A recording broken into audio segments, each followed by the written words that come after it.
శ్రీ విష్ణు రూపాయ నమఃశివాయ. కార్తీక పురాణం 18వ అధ్యాయం. సత్కర్మ అనుష్ఠాన ఫల ప్రభావం. ధనలోభుడు తిరిగి అంగీరసుల వారితో ఇలా అడుగుతున్నాడు. ఓ మునిచంద్ర, మీ దర్శనం వల్ల నేను ధన్యుడనయ్యాను. మీరు నాకున్న ఎన్నో అనుమానాలను నివృత్తి చేశారు. తత్ఫలితంగా నాకు జ్ఞానోపదేశమైంది, జ్ఞానోదయం కలిగింది. ఈ రోజు నుంచి నేను మీకు శిష్యుడను. తండ్రి, గురువు, అన్న, దైవం అన్నీయూ మీరే. నా పూర్వజన్మ పుణ్య ఫలితాల వల్లే నేను మిమ్మల్ని కలిశాను. మీ వంటి పుణ్యమూర్తుల సాంగత్యం వల్ల నేను తిరిగి ఈ రూపాన్ని పొందియున్నాను. లేకుంటే అడవిలో ఒక చెట్టులా ఉండాల్సిందే కదా. అసలు మీ దర్శన భాగ్యం కలగడమేమిటి? కార్తీక మాసం కావడమేమిటి? చెట్టుగా ఉన్న నేను విష్ణువు ఆలయాన్ని ప్రవేశించడమేమిటి? నాకు సద్గతి కలగడమేమిటి? ఇవన్నీ దైవికమైన ఘటనలే. కాబట్టి ఇకపై మీతోనే మీ శిష్యకోటిలో ఒక పరమాణువుగా ఉండాలనుకుంటున్నాను. దయచేసి నన్ను శిష్యుడిగా స్వీకరించండి. మానవులు చేయవలసిన సత్కర్మలను, అనుసరించవలసిన విధానాలు, వాటి ఫలితాలను విశదీకరించండి అని కోరాడు. దానికి అంగీరసుల వారు ఇలా చెబుతున్నారు. ఓ ధనలోభా, నీవు అడిగిన ప్రశ్నలన్నీ చాలా మంచివే, అందరికీ ఉపయోగపడతాయి. నీ అనుమానాలను నివృత్తి చేస్తాను, శ్రద్ధగా వినుము అని ఇలా చెప్పసాగెను. ప్రతి మనిషి శరీరమే సుస్థిరమని అనుకుంటాడు. అలా భావిస్తూ జ్ఞానశూన్యుడవుతున్నాడు. ఈ భేదం శరీరానికే కానీ ఆత్మకు లేదు. అలాంటి ఆత్మజ్ఞానం కలగడానికే సత్కర్మలు చేయాలి. సకల శాస్త్రాలు ఇవే ఘోషిస్తున్నాయి. సత్కర్మను ఆచరించి వాటి ఫలితాన్ని పరమేశ్వరార్పితం చేయాలి. అప్పుడే జ్ఞానం కలుగుతుంది. మానవుడు ఏ జాతి వాడు, ఎలాంటి కర్మలు ఆచరించాలి అనే అంశాలను తెలుసుకోవాలి, వాటిని ఆచరించాలి.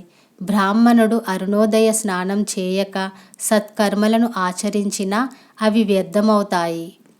అలాగే కార్తీక మాసంలో శ్రీ సూర్య భగవానుడు తులారాశియందు ప్రవేశిస్తుండగా, వైశాఖ మాసంలో సూర్యుడు మేషరాశియందు ప్రవేశిస్తుండగా, మాఘమాసంలో సూర్యుడు మకర రాశిలో ఉండగా, అంటే మొత్తానికి ఈ 3 మాసములలో తప్పక నదీ స్నానాలు, ప్రాతకాల స్నానాలు ఆచరించాలి.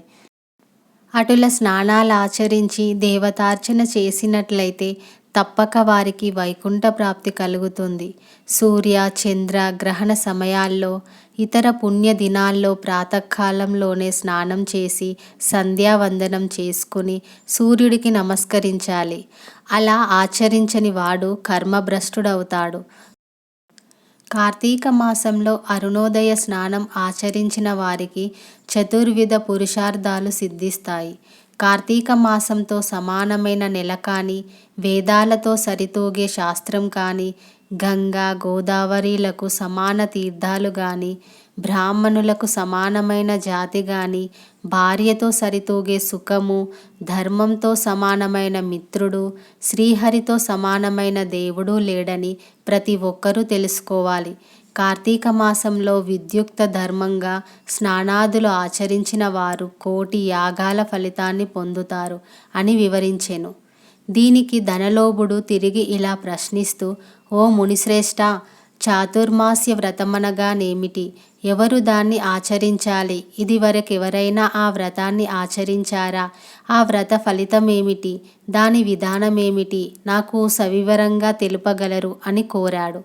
ధనలోభుడి ప్రార్థనను మన్నించిన అంగీరసుడు ఇలా చెబుతున్నాడు.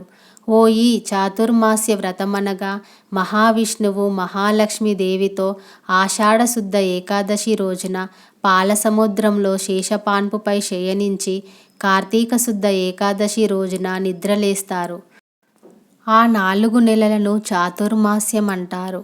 అనగా ఆషాఢశుద్ధ ఏకాదశిని శయన ఏకాదశి అని, కార్తీక శుద్ధ ఏకాదశిని ఉత్థాన ఏకాదశి అని పిలుస్తారు.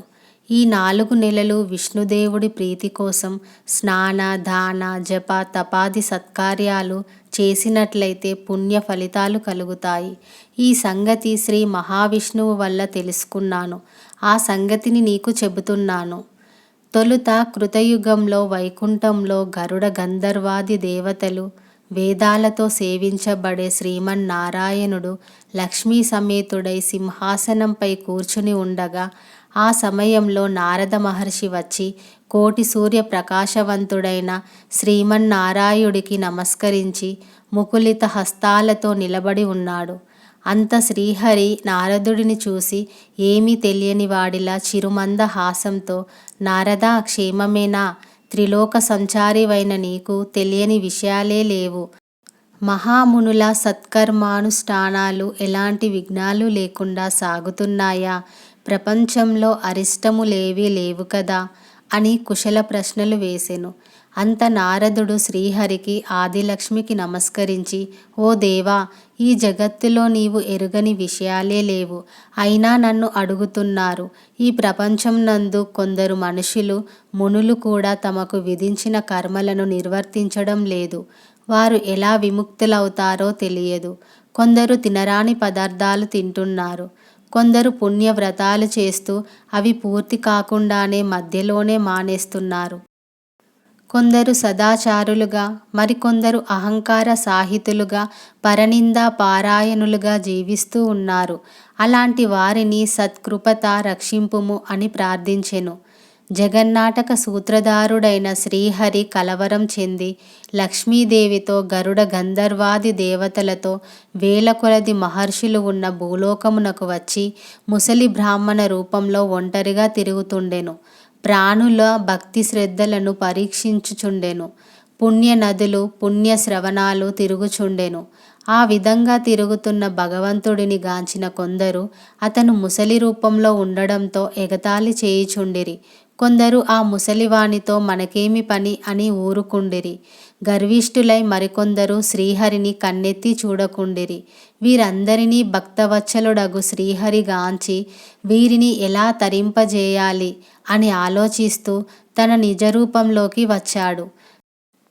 శంఖ, చక్ర, గద, పద్మ, కౌస్తభ వనమాలను ధరించి లక్ష్మీదేవితోనూ భక్తులతోనూ మునిజన ప్రీతికరమైన నైమిషారణ్యానికి వెళ్ళాడు.